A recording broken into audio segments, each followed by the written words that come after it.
The golden chandeliers of the Al Rahman Towers sparkled like constellations above the marble floor. It was one of the most luxurious buildings in Dubai, home to business tycoons, foreign investors, and diplomats. Every inch of that place spoke of power, money, and privilege. At the bottom of that glittering tower, however, was a man named Farid, a janitor. He was small, quiet, and always polite. His faded blue uniform was worn from years of labor, and his hands bore the marks of cleaning chemicals and long hours. Every morning, before the first rays of sun touched the skyscraper's glass, Farid began sweeping the lobby floor. He was invisible to most people, a shadow in their world of luxury. But that day, something unusual happened. The chairman of the building, Sheikh Tariq Al Nasser, was scheduled to visit. He was one of the richest men in the Middle East, known for his business empire that stretched from oil to technology. When he arrived, a dozen security men and managers followed him. His presence demanded respect. He walked through the lobby with his head high, the faintest scent of expensive oud lingering behind him. As he entered, Farid stepped back quickly, clutching his mop to his chest. One of the managers scolded him harshly, "Move aside, cleaner. Don't stand in front of Sheikh Tariq." Farid apologized softly, bowing his head. His accent was not from the Emirates, it was Syrian. Sheikh Tariq stopped. He looked at the boy for a second, barely in his 20s, thin, with deep brown eyes that held a strange kind of intelligence, a quiet strength. "It's fine," Tariq said. "Let him be." Farid nodded gratefully, his eyes dropping again. As the day went on, Farid continued cleaning while the sheikh met investors in the grand hall. At one point, the sheikh needed something, a translation. One of his guests, a French businessman, spoke little English. The interpreter hadn't arrived yet. Tariq, growing frustrated, muttered, "Does anyone here know French?" No one answered. Then, from the corner, Farid spoke softly, "Excuse me, sir. I can translate." The manager scoffed. "You? You're a cleaner." But Farid stepped forward, his voice humble but confident. "Yes, sir. I studied French." Tariq raised an eyebrow. "You studied French?" "Yes, and other languages," the boy replied. The sheikh was intrigued. "How many?" Farid smiled faintly. "9, sir." A wave of laughter broke across the room. The millionaire chuckled too, shaking his head. 9 languages? You must be joking. Even my diplomats barely manage 3. Farid didn't laugh. His voice was steady. "I speak Arabic, English, French, Spanish, German, Turkish, Urdu, Russian, and Italian." The sheikh froze.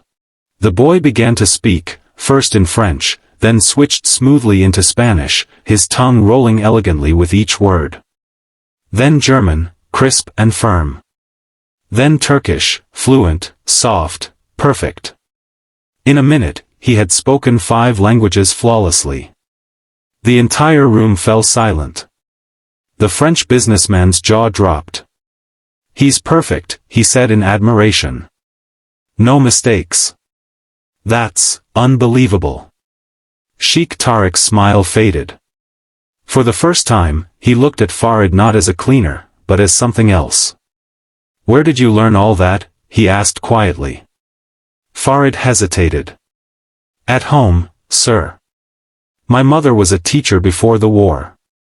The sheikh gestured for him to continue. "My father worked in a small cleaning company in Syria," Farid said. "He used to say, 'Son, we may clean dirt, but that doesn't mean our minds have to stay dirty.' He always encouraged me to learn. But when the war came, we lost everything. My parents died in a bombing. I fled to Lebanon, then somehow got work here in Dubai through an agency. I've been cleaning floors ever since." His words trembled slightly, but his eyes remained strong. The silence that followed was heavy. The sheikh's manager quickly tried to move the moment along, embarrassed. "Sir, we should continue." But the sheikh raised his hand. "No. Let him speak." Farid continued, "I always wanted to study languages professionally. I dreamed of becoming a translator for the United Nations. But without papers, without money, I couldn't. So now, I just talk to myself sometimes in all the languages I know, so I don't forget." A small, sad smile touched his lips. "Words are the only friends I can keep." For a long moment, no one spoke. Then, quietly, the sheikh asked, "Do you like working here?" Farid looked down. "I'm grateful for any work, sir." Tariq nodded slowly, his eyes thoughtful. "What if I told you I had a position for you, not as a cleaner, but as an interpreter?" The room went silent again. Farid's eyes widened. He didn't believe what he was hearing. "I run international projects," the sheikh said. "We need someone with your skill, someone who understands languages, and maybe, humility." Tears welled in Farid's eyes. "Sir, are you serious?" "Very serious," said the sheikh softly. "Report to my office tomorrow. You start immediately." Farid's lips trembled as he whispered, thank you, sir." The sheikh smiled faintly, but deep inside, something had changed in him too. That boy's story stirred something he hadn't felt in years: compassion, humanity, maybe even guilt. That night, Sheikh Tariq sat alone in his office. He thought about what Farid had said, "Words are the only friends I can keep." It echoed in his mind like a wound. He remembered his own childhood, how his father had built his empire from the desert, how he'd been sent to London at 15, how he'd never known the struggle of hunger or fear. And here was a boy, born into ashes, yet speaking 9 tongues of the world with the grace of a scholar. The next day, Farid arrived in a clean white shirt, borrowed from another worker. He stood nervously outside the office door, clutching a folder of certificates, some handwritten, some printed, all old and slightly torn. The sheikh personally opened the door. "Come in, Farid."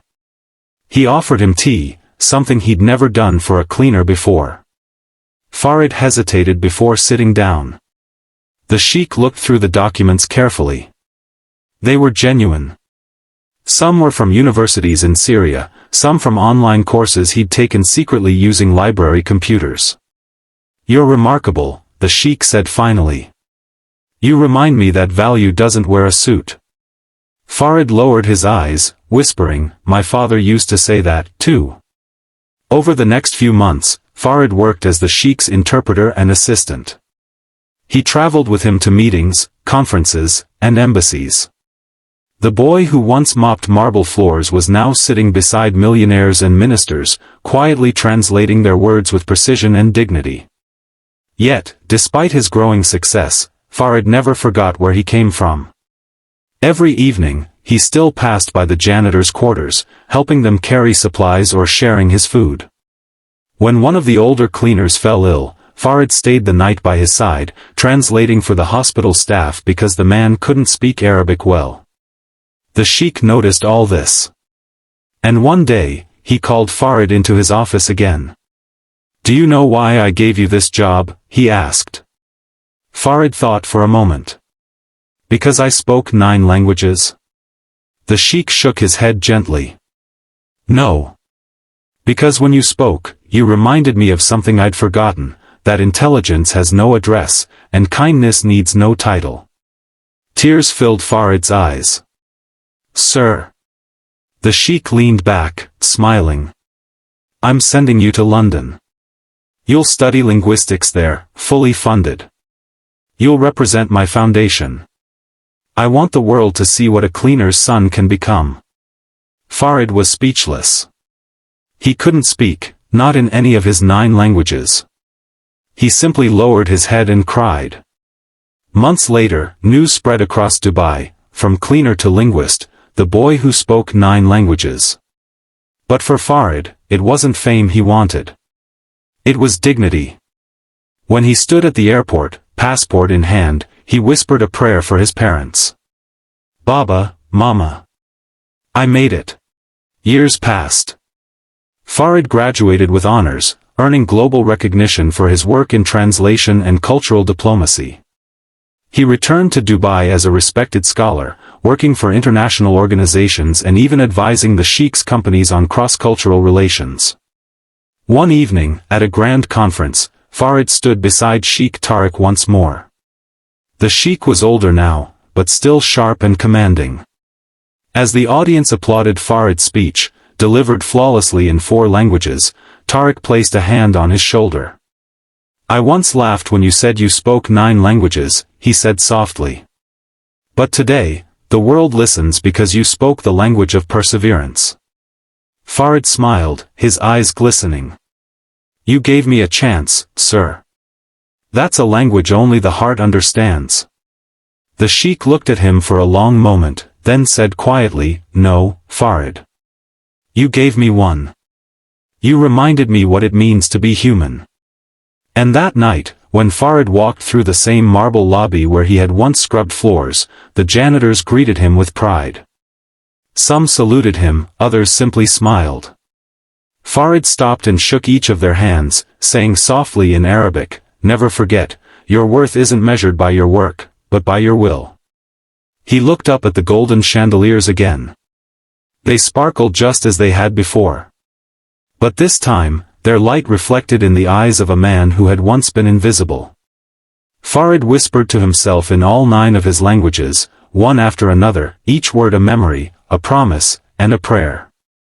Then, in Arabic, he said the words that had carried him through every struggle, every tear, every silence. Even a cleaner's sun can shine, when the world finally learns to look beyond the floor.